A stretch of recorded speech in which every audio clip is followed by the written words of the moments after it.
तो दोस्तों, जैसा कि कल मैंने बताया था कि देश के कितने प्रकार होते हैं और मैं बताने वाला हूं कि देश बनाने के लिए क्या क्या चीज जरूरी है। आज का हमारा सबसे पहला क्वेश्चन है कि देश बनाने के लिए क्या क्या चीज जरूरी है। तो आइए विस्तार से समझा दूं कि पहला पब्लिक, यानी आप जब देश बनाने का चाहेंगे, देश बनाना शुरू करेंगे, तो सबसे पहले आपके पास इतनी पब्लिक हो, इतनी आबादी होनी चाहिए जो एक संघ बनाने में लगता है, यूनियन टेरिटरी या स्टेट्स बनाने में लगता है।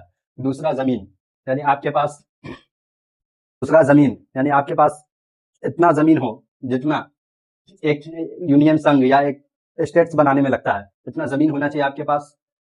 तभी जाके आपका दूसरा स्टेप कंप्लीट होगा, क्योंकि आपके पास जनता है और अगर जमीन नहीं है तो फिर आप देश नहीं बना सकते। आपको आपको खुद का जमीन होना चाहिए। और तीसरा सरकार।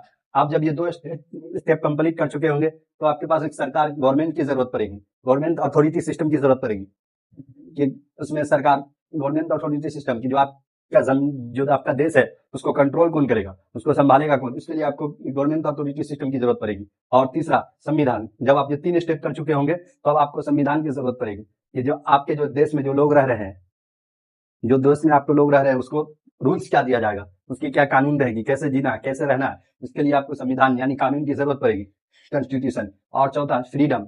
जब ये 4 स्टेप कर चुके होंगे तो 5वां फ्रीडम, यानी कि आपको फ्रीडम की जरूरत पड़ेगी कि लोगों को फंडामेंटल राइट्स देने के लिए, खुद की जिंदगी आजादी से जीने के लिए आपको फ्रीडम सिस्टम का जरूरत पड़ेगा। और जब ये 5 स्टेप आप कंप्लीट कर चुके होंगे तो आपको सबसे इंपॉर्टेंट चीज मान्यता, यानी इंटरनेशनल एक्सेप्टिंग, अंतरराष्ट्रीय मान्यता, यानी कम से कम अदर कंट्रीज, कम से कम 10 अदर कंट्रीज आपका ये एक जो देश आप बनाना चाहते हैं उसको एक्सेप्ट करता हो, कम से कम 10 अदर कंट्रीज, इसको बोलते हैं इंटरनेशनल मान्यता। और उसमें जो पावरफुल कंट्रीज हो वो एक्सेप्ट करता हो कि हाँ आपका ये देश हम एक्सेप्ट करते हैं, आप देश बनाइए, तब जाके आप एक देश बनाना कंप्लीट करेंगे, तब जाके आपका एक देश बनेगा, ये 6 स्टेप कंप्लीट करने के बाद।